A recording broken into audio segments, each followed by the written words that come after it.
Hey there, how you doing? It's Matthew Hunt here from Automation Wolf, and this is video number 2 about LinkedIn profile makeovers and why it's important. If you didn't watch the first video, one of the most important things to do is to go visit the first comment where you can go see the first video first, so that this one makes a lot more sense. And it's just about, I think it's 7 or 8 minutes long. Go watch that one first, and then come on back to this video afterwards and watch this one. So we're going to talk about what makes a great background photo and why this is important. Now you got to remember what we said before. If you ask for a connection request on LinkedIn, or even if you're doing social selling by posting things and commenting and interacting and getting active on LinkedIn, which I recommend that you do, just 10 minutes a day is enough. 10 minutes a day of doing that would be great. People are going to come back to your profile image and they're going to check you out. And one of the things that they're going to that determines whether you're going to get noticed or not is this thing right here. Boom, boom. It's called a background image, right? And even if you look at Jeff here, Jeff, the CEO of LinkedIn, even he has one, and he has a very good example of one. You know, you want something that represents your brand and you. And this is a great way to do it. It shows the LinkedIn logo, and then he has something that means something to him, and obviously the company culture-wise, connecting talent with opportunity at massive scale, right? Which is a great way to go about doing that. What I want to cover before we go and look at some other examples of some great background images is some of the best practices that you want to follow before creating one. So the first one is you want to keep them clean and simple.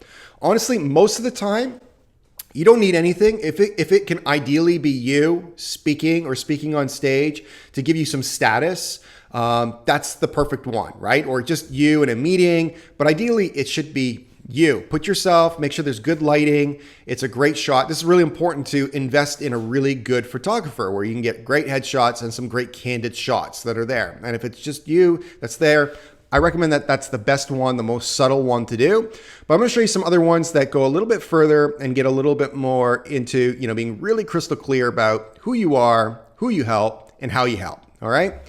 Make sure your image represents your core services. So we want to speak to the crock brain. Like sometimes I see people put up a background image and it's of their city. Like if they're from Toronto, they have Toronto, and that's great. But I still don't know kind of like who you are, that you have any status or how you help or what you do. And you got to remember, we're speaking to that crock brain that makes decisions in like 3 seconds, like 1, 2, 3. They're deciding, do I want to connect with this person or accept your connection request, right?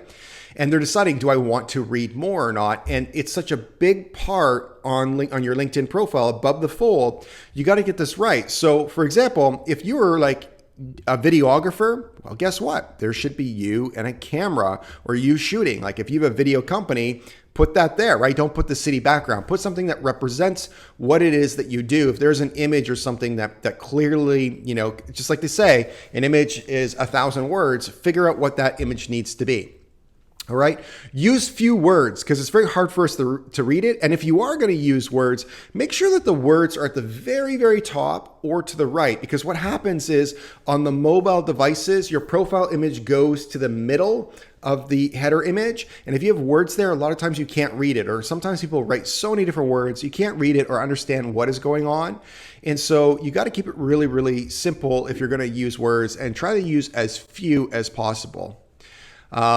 Okay, speak to your ideal client. So remember, sometimes, you want to repel as much as you attract. So make sure you're really, really clear about how you help. Don't be beige, be specific. As they say, the riches are in the niches, and tell people who you help. Like I help blank people who want blank outcome, right?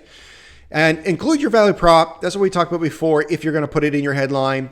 And do not use any blurry images. Ideally, use real images and not stock photography. So let's go take a look at some. So here's my friend Jason Bay.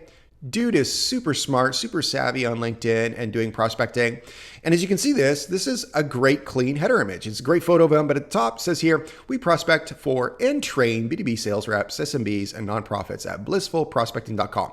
I mean, it takes you about 2 seconds to understand who he helps and how he helps, right? Isn't that great? And then he's got his logo. It's very clean.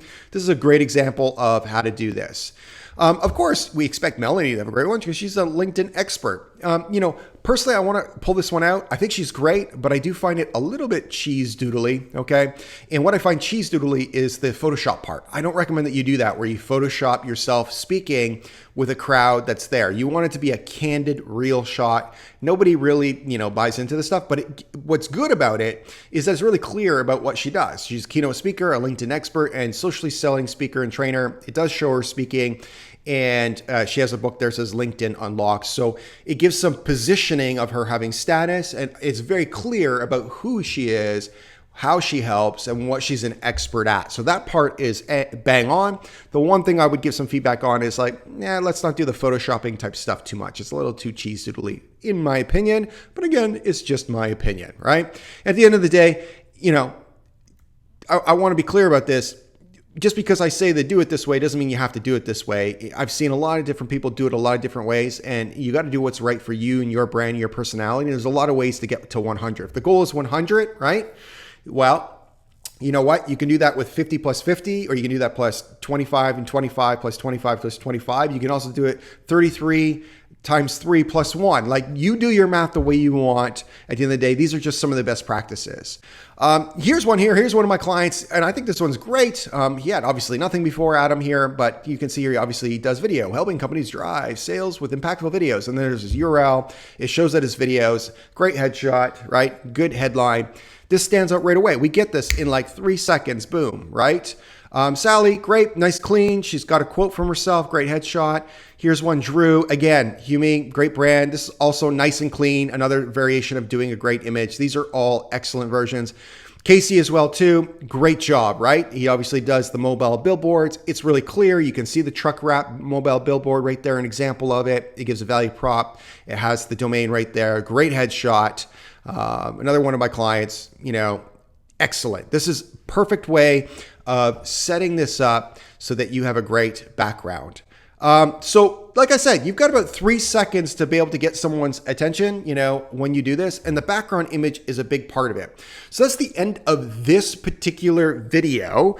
I'm going to make another video, and the next video is going to be on profile images, right? And it's really important. We judge a book by its cover, and I want to show you how you can get the perfect LinkedIn or even social media in general profile image so that you can stand out and look competent and trustworthy and likable. Because remember, at the end of the day, we only buy from people that we know, like, and trust. Obviously, they don't know you, but we are already pre-making these judgments based on our croc brain and our emotion brain. So it's really important that we get that right.